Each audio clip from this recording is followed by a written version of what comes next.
Hello, world. Hello, Laurent. How are you this morning or this evening for Hey, you? yeah, it's evening here, but it's so bright outside you couldn't tell. It's really, going into the summer. It's amazing. We're just talking before. We have extreme high temperature. We have 32 Celsius, which in Fahrenheit equates to I have no clue, but it's really hot. Yeah. And it's actually good to be back here. Last week we had a small break because we had Dev Intersection, right? Yes. And that was really great. Absolutely. Um, And Dev Intersection, for people who want to watch it, we have actually a link that we'll put on our show notes. So stay tuned for the show note. It's everything as usual at ak.ms/hello world. And you can go and watch that on demand. In fact, we are still kind of recovering from build as well, because build really always messes up our schedule very much. And we have so much work to do and everything, which is actually pretty cool. But yeah, it's good to be back. And I just wanted to remind everybody that they can watch the sessions on demand at doc.microsoft.com/events. But we also have stuff related to Build coming up, right, Juliet? yeah, next week we have a show right here on Learn TV. We have Best of Build coming up on June 23rd. So check your Learn TV schedule for your local time of when that will be airing for you. But yeah, super exciting. We have some great people. I know some of our favorite friends here from Hello World will also be joining the Best of Build show. Mhm. Amy Boyd will have a session on AI. I think, Laurent, even you're presenting something during that 2 hour window. And I think Burke Holland, who does Code Talk with us. And anyway, it's a great lineup, lots of great content. So stay tuned for that on June 23rd. Yeah, it's going to be a great show, and we are looking forward to see everybody there. Indeed, I will be there with Frank Boucher, who is also a host on Hello World, and we'll talk about cloud native. So really tons of goodness. And we also have a lot of goodness here in the show. And, we can also mention it's actually a very special evening for us because it's the last show of season 1 for us.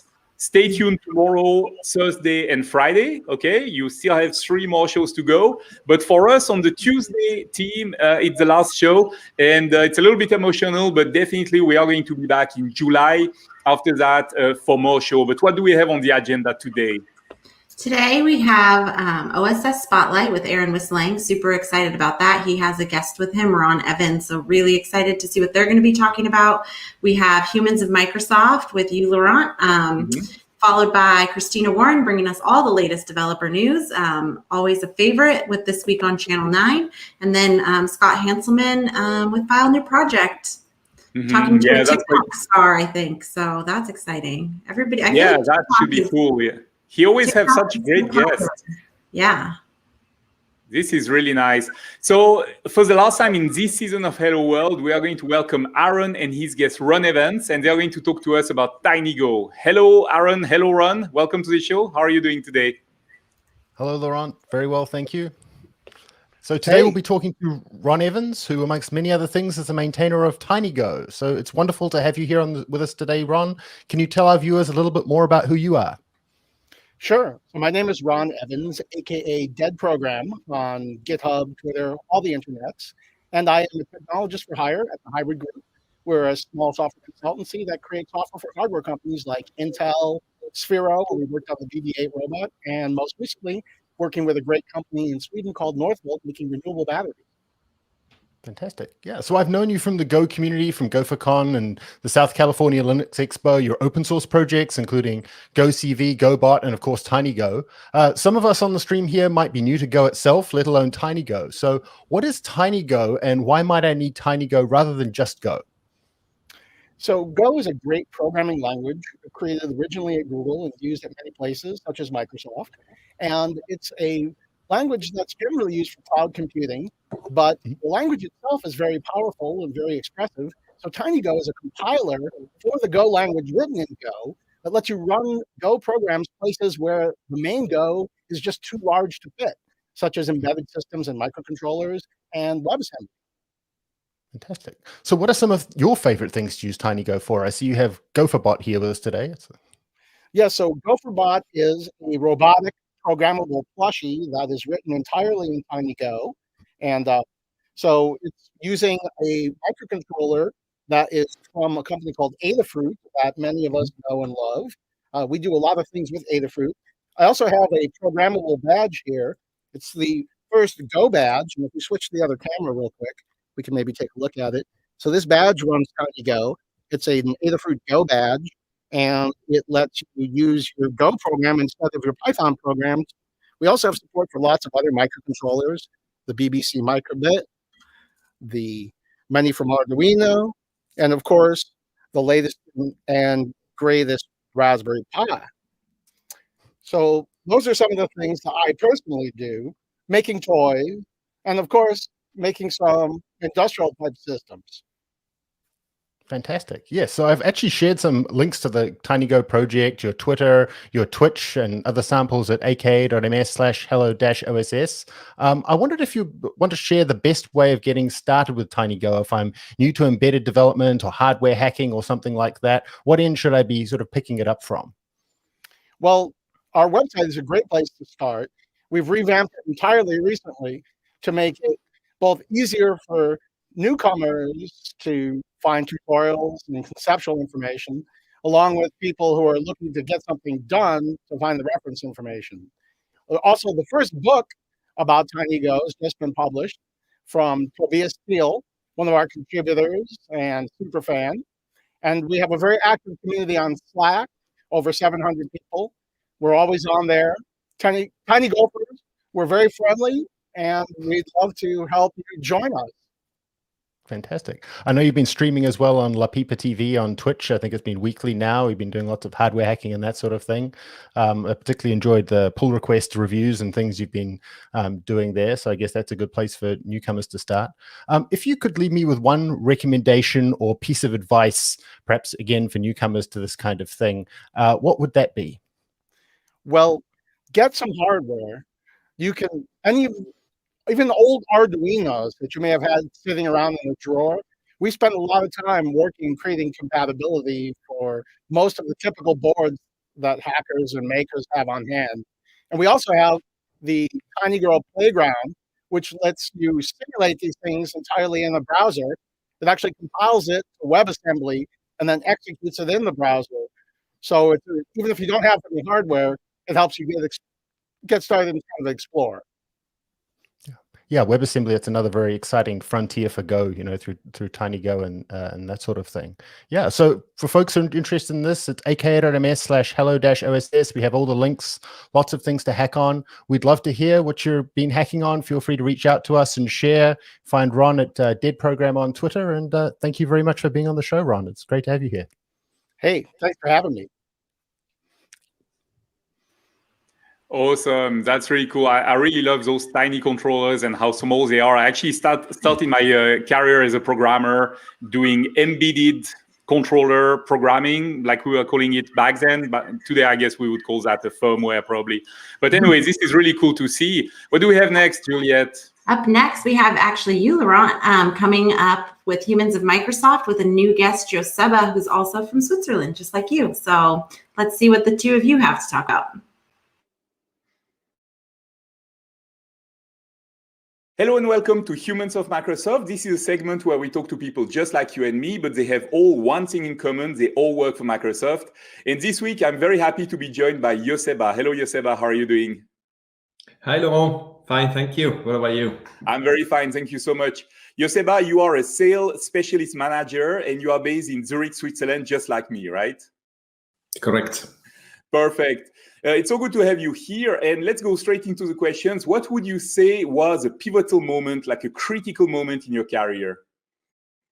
Well, I think that goes back to my time at the university in Lausanne, actually. I came from my home country, Spain, to Switzerland to do a PhD. That was like 30 years ago. Mm-hmm. But at some point, being finishing the PhD in a very, let's say, applied but theoretical aspects of robotics and artificial intelligence back at that time, I felt this need to go to something more practical, and I decided to move to the computer science industry.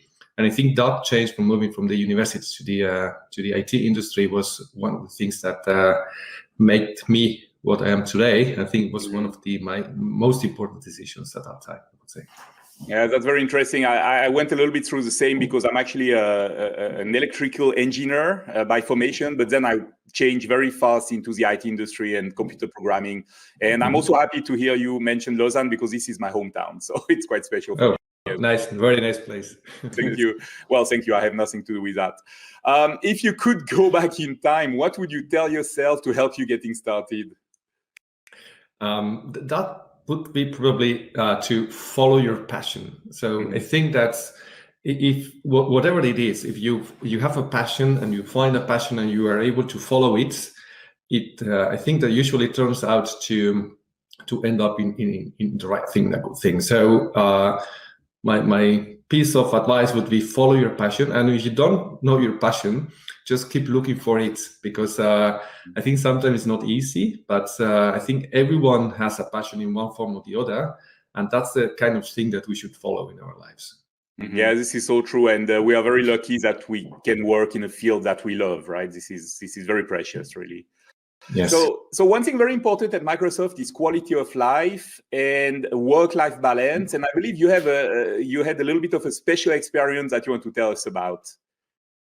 Yes, I was super lucky, and I'm very grateful to Microsoft to have the opportunity to do a sabbatical leave. That was last year at the beginning of the pandemic, where it still was possible to more or less move around. We needed to change plans, and instead of going very far away, I stayed in together with my wife. We went to Spain, Sicily, Iceland, etc. But it was a very nice period where I was lucky to have a break between two different positions at Microsoft. And I think this is a great thing to do, and the kind of opportunity that really is really great at Microsoft. Oh, this is fantastic. And another passion that you have as well, which has nothing to do with work, is skiing, right? And it's maybe one of the reasons you moved to Switzerland. But where did you start, really? I started in the Pyrenees, which is between Spain and France. Actually, I'm coming from the Basque Country, and it's quite close. So I started as a teenager skiing in the Pyrenees. But then when you come to the Alps, that's another liga. It's really a great place to skiing, and that's where I spend all my hours out of work during the winter. As soon as I can, I take my skis and go up to the mountains. It's really a fantastic place, Switzerland, for that. Yeah, it's a great place to resource, and I do love the mountains as well. I go hiking quite a lot and do things like that. So what is one more thing you want to tell our viewers, maybe to inspire them? I would say is I think the Microsoft in general offers a lot of opportunities. Can be professional ones, can be also like work-life balance, as you mentioned before, with sabbatical things or other things as well. So I think it's just find your passion, ask for help in the organization, and be happy. There's a lot of people ready to help you in this organization. Yeah, life is too short to be sad. That's fantastic. Yes. All right, very inspiring. Thank you so much for coming on the show, Joseba. And to all the viewers, thank you for watching, and see you next time on Humans of Microsoft. Thank you, Laurent. Wow, what a great interview. Thanks so much for bringing all of your wonderful guests all season long, Laurent. It's really great to hear from everyone around Microsoft. Thanks, I appreciate that. I really like this segment, which is much less about technology and a lot more about humans. And so it's good. And I'm really looking forward to season 2. And I'll have a very special guest for the first episode on season 2. I can't wait to talk to him soon. So now for the last time this season, we are going to welcome Christina to take us through the whirlwind of news on This Week in Channel 9. Hey, Christina, good to have you back on the show. How are you doing? I'm great. How are you, Laurent? Oh, I'm fantastic. Thank you so much for asking. All right. Well, as Laurent said, this is our last This Week on Channel 9 of the season, but we'll be back in a couple of weeks. I'm Christina Warren. I'm a senior cloud advocate at Microsoft, and we go through all the latest developer news every single week. This week, since it is the season finale, I'm wearing my Taylor Swift Fearless merch because that's what I do. But enough of all that. Let's get into this week's latest dev news. So first things first, we are now like 9 days away, as we record this, from the big Windows event, which is going to be on June 24th. We don't have a lot of details yet. Everybody's being very hush-hush, but this is definitely something you're going to want to tune into. So June 24th, there's a Windows event. tune in. We've got links in the show notes in the description, aka.ms/hello world, where you can go to RSVP and sign up. But this is going to be a big one, so be sure to tune in. Next up, Visual Studio Code version 1.57. This is the May 2021 release. This just came out, and this came out, I guess, maybe 4 or 5 days ago as I'm recording this. And as always, there are a bunch of new features. There are some refinements to the way that some of the installation stuff works. It's a good release. The team actually previewed some of these new features, especially stuff happening with Jupyter notebooks, which I'm going to talk about in just a second, at Microsoft Build. And so I don't have them in the show notes in the description. I will try to update them, but there are some great resources from Microsoft Build from the VS Code team about what's new in Visual Studio Code, where you can get more insights into this stuff. But this is available now, 1.57. Download it, get it.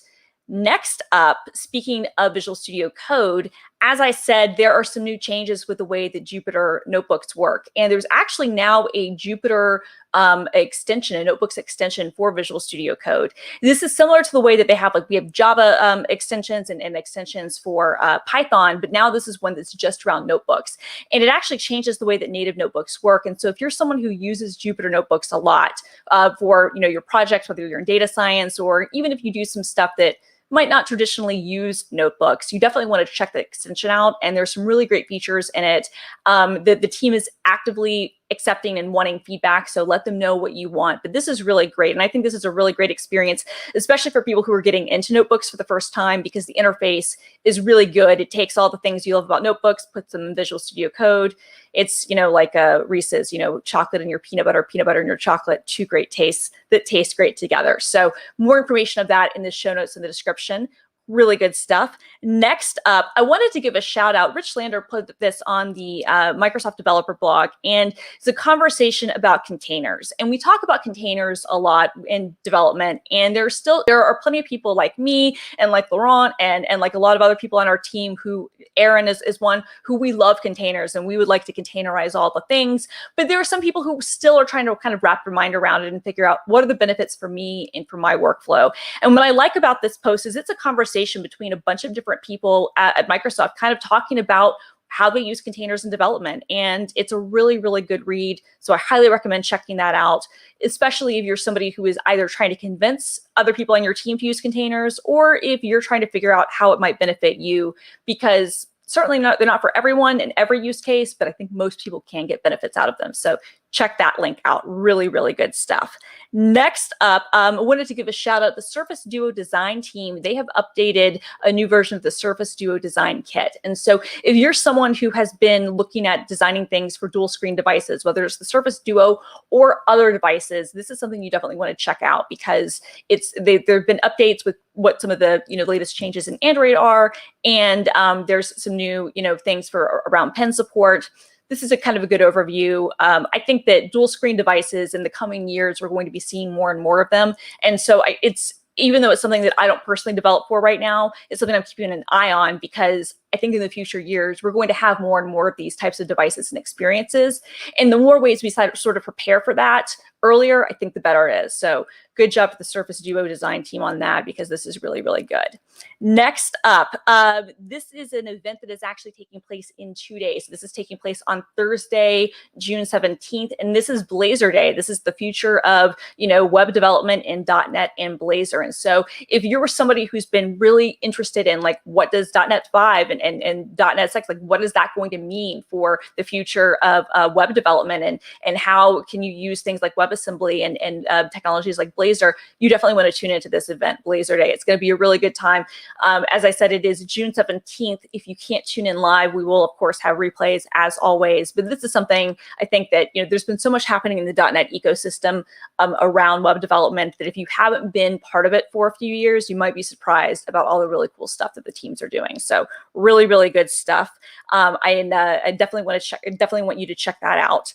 Next up, this was one that I actually kind of added last minute. Everyone's favorite developer, Scott Hanselman, wrote a really good blog post on his blog that appeals to me, and probably it might appeal to some of you out there, the nerds in the audience. And he kind of has, it's both a blog post, but it's also a YouTube video where he compares two e-ink tablets, the Remarkable 2 and the Onyx Books Note Air. I actually own and bought both of these last year. They called them like pandemic buying. I pre-ordered a Remarkable 2, and then I heard about the Note Air, and I was like, I'm going to try this out as well. The idea behind these is that rather than having like a traditional tablet, like an iPad or like a Surface device or something else where you can do handwriting and stuff, these are e-ink devices. So they are designed both to be readable outdoors and be easier on your eyes, but also the writing experience, especially with Remarkable 2, is really more akin to taking notes on paper. But you can do some really interesting things with this device. I personally think the Books is a little bit better all around, but they're both really interesting. And so if you are somebody who takes a lot of notes and would like kind of a digital version of ink on paper, check out Scott's video, check out his blog post. This is really cool stuff. So I just wanted to give that a shout out because I went down this rabbit hole myself about a year ago, and it's great. All right, now it's time for my pick of the week. So E3 was this past weekend, and there was tons of huge gaming news. And so, of course, my pick of the week has to be the big Xbox and Bethesda presentation. It's really cool. The link that we've got in the show notes in the description gives you all the highlights. Bethesda is now part of Xbox Gaming Studios, but there were so many things that were announced at E3, and so many of these games are coming to Game Pass, which is one of my favorite things because you can play, the games on, your Xbox, on your PC, and coming soon, on xCloud. Really good stuff. Some of my favorite games that I was looking for is they previewed a game at the end called Redfall, which looks really great. Also, Flight Simulator is coming to Xbox next month, which I'm very excited about because now I can play in my living room as well as on my PC. So really good stuff from the Xbox E3 event. But we'd love to hear your thoughts. Like what were the announcements that you thought were really exciting? Let us know in the show notes and the description down below. But that does it for me for this season. So back to you, Juliette and Laurent. Thanks so much, Christina. It's really amazing, everything you found, and a lot of reference to our show as well, because we will have Scott in just a moment. Yes. We had, you mentioned me, and yeah, it's true. I do like containers, especially for development. So awesome work as usual. We will be really looking forward to see you again in season 2. What do we have next, Juliette? Yep. Just as you said, Scott Hanselman welcomes Patty, another TikTok star. So we can roll that video and see their conversation. Hey friends, I'm Scott Hanselman, and it's Hello World. Today I'm talking with Patricia Shirazi. She's Hack Patty on TikTok. How are you? Hey, I'm great. How are you? I am very well. I'm thrilled to be chatting with you. I'm so excited when TikTok figures out who I am and starts showing me cool coders on my For You page. We've found Code Talk, haven't we? Yes, right. I love it. I love coding humor. It's always like a treat. Yeah, it is a treat. So you create a lot of different TikToks. You've had a couple that have gone like viral. Did you plan that? Did you expect that they would go viral? What's your most popular TikTok? I think my most popular one is the one that I try to illustrate the situation on interviewing my big company. When I went to interview at Google, I dressed up, put high heels on, and then people are laying on the floor. People are dressing like pajamas, wearing pajamas. That was the most like viral that I had. I think people can relate to this situation on every big company. It does seem like the higher you get at a big company, the more casual your outfits become, right, until you are eventually just sitting around in pajamas. Right, exactly. You also do a lot of Q&A, and you like talk to people about working at big companies and working in different languages and learning on your own. Have you found that people are surprised when they discover that you are a Latina coder or software engineer, or do you feel that they're very supportive? They are very supportive. I think they are very surprised as well. It's kind of rare to find women in the field, and especially Latinas here in the US. I almost didn't find any. So I think that is one of the reasons that I'm putting myself out there so people can relate to it. People can see another women in the field and support and also be encouraged to join the field as well. So it sounds like you really feel strongly that like representation, just simply being present and showing up, like matters. Yes, exactly. And, talking about the myths that you don't need to be a man, don't need to be good in math, don't need to be the stereotype that people expect that you to be on this field. Now you say that there's a stereotype that you have to be good at math, but don't you have a math degree?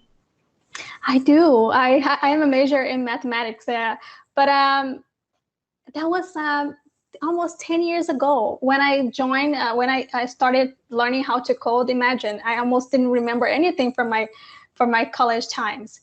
So yes, it's good to have a good logical thinking and abstractions of some concept, but it's not something that you cannot learn as you go on the process to learn coding. So it feels like early in career people who are just getting started may think that it's all about math and they have to be really awesome at math to be a software engineer. Yeah, they think that, but I don't think it's good to have a logical thinking, as I said, but it's about solving problems, it's about to get unstuck, it's about to be open to learn new things. And have you found in being visible that the commenters have been very kind? Like I find that most of TikTok is pretty nice, but then every once in a while someone will find my video and it's just like, that's a hater. And I block them and I move on. Yes, I got a lot of like cool comments, but I got some haters too. People saying that I don't know anything. People that like, oh, you should not talk about that. But at the beginning, I thought about like replying, doing some, controversial TikTok. But at the end, I'm gonna put my energy on the cool people there supporting me. And that's what I keep doing. That's a good way to do it. I think that your TikTok is very positive and you're talking about things like you went to a coding boot camp and you spent all this money on a boot camp, but then you also discovered you can learn a lot of those things yourself online. Right, exactly. Nothing that you go learn on boot camp is not available online. And it's such a small amount of time, only 3 months. So you have to do so much work by yourself to be able to find a job at the end. So why not to try that first? And maybe you don't need to go to a boot camp at all. Maybe you don't. I think that's great. Well, I really appreciate the content that you put out and that you are visible and talking to people about you can do it too. You're basically saying I did it and you can do it too, aren't you? Exactly. That's the goal. That's the goal. I encourage more people, especially women. So folks can check you out at TikTok /@HackPatty. Yes, Hack Patty, go there and just, show your support too. All right. Well, thank you so much for the support that you're showing early in career programmers, and we appreciate you hanging out on Hello World today. Awesome. Always very inspiring to see, Scott Henselman talking to all those new developers, but some of them have just so much life experience. I really love it. And it's very good that all those shows were recorded, and we're also going to play them during the break in the next 2 weeks. So make sure to check it out. We have tons of recordings that you can catch online. Everything is on ak.ms/Hello World. So we are almost at the end of our show. What did we see today, Juliet? So we had Aaron and Ron with OSS Spotlight, so we can welcome them back to the show to just give us a quick recap on where they can go to find any information on what they talked about. Fantastic. So you can go to ak.ms/hello-oss. We've got all the links to the TinyGo project. You can check out the TinyGo playground and anything else. And Ron? Awesome. There's lots of resources online. There's videos. There's a book that just came out. We have a very inclusive and supportive community on Slack and on Twitter. And we just welcome you to join in and have some fun with us and maybe learn something new.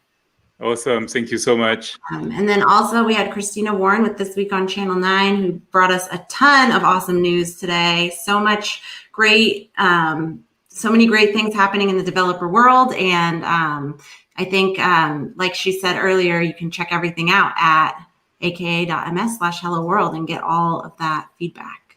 Absolutely.